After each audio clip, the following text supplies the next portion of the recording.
All right, time for us to get to that interactive segment. Tomorrow, the world will be marking the Prematurity Day.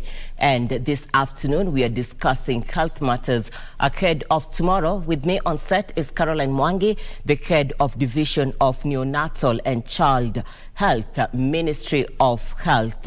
Welcome on set. Good afternoon. Good afternoon. Tomorrow, we are marking the World Prematurity Day.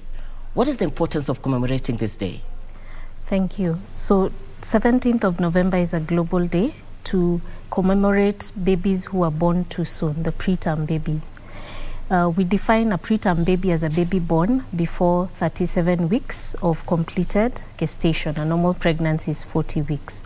So the importance of commemorating this day is to raise awareness that this condition, which affects 12% of all our babies in Kenya, translating to about 193,000 babies born too soon.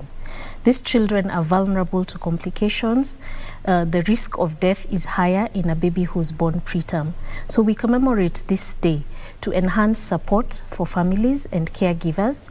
A preterm birth affects a family. They have prolonged hospital stay. They have to take care of the baby at home. We also want to enhance support for healthcare workers to ensure that they're implementing evidence-based, high-impact interventions.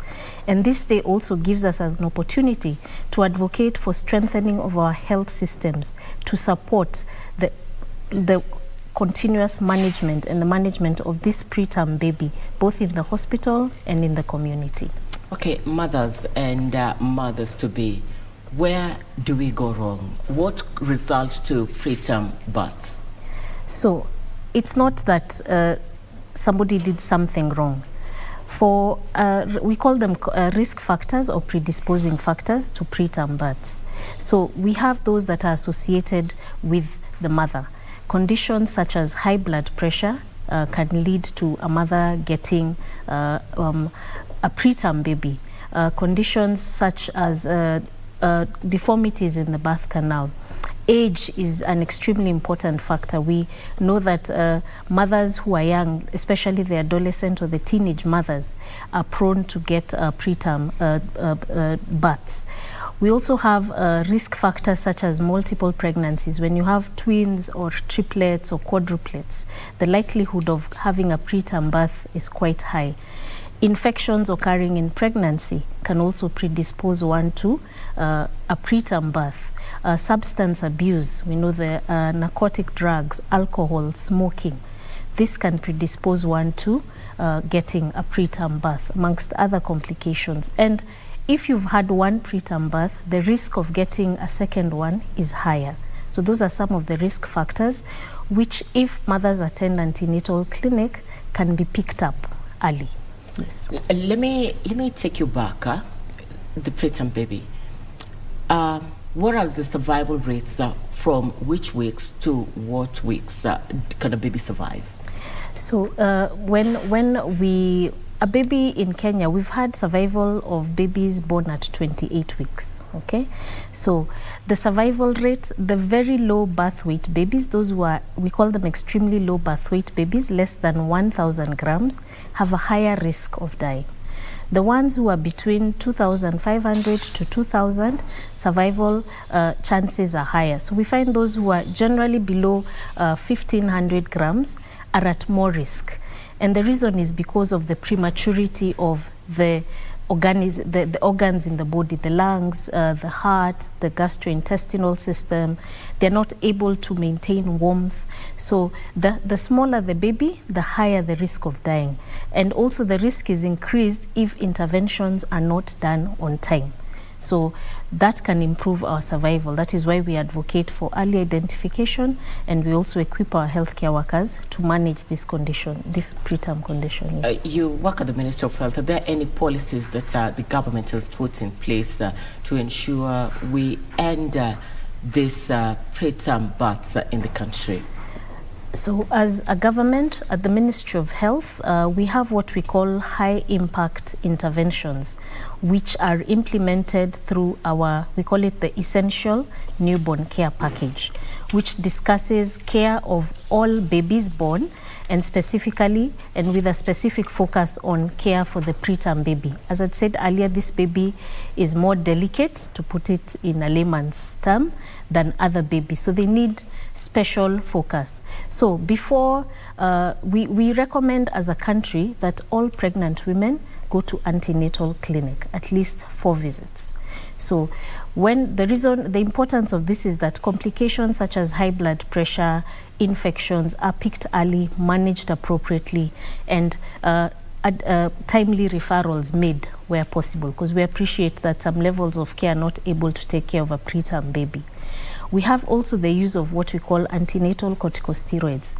These corticosteroids, once labor has started and there's no way of reversing it, and we know we are going to expect a preterm baby, the mother is given an injection of a steroid to help mature the lungs of the baby.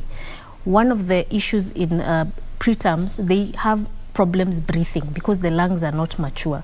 So that steroid injection will help in maturing the lungs.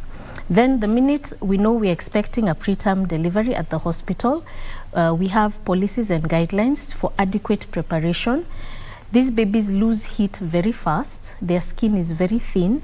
So for them to get what we call hypothermia is very quick. So we encourage that they're delivered in a warm area. They are put on immediate what we call skin to skin, which is for all babies, but more so importantly for these babies who are without complications. Then keeping that warm chain for that baby.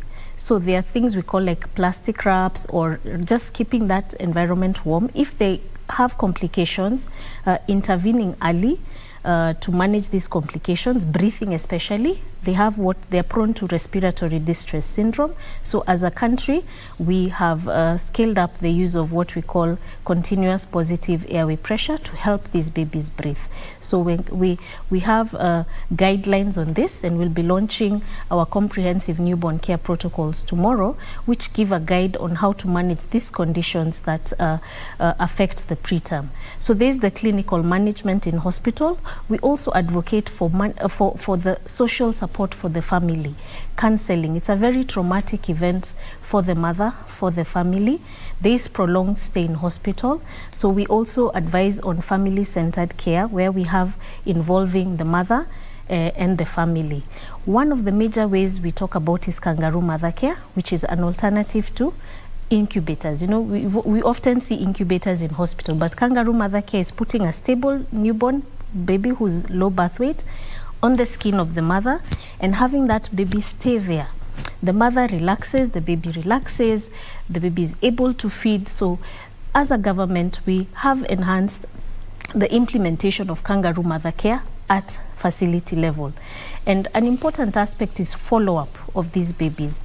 These babies are prone to complications of the lungs, the heart, other body systems, of the brain.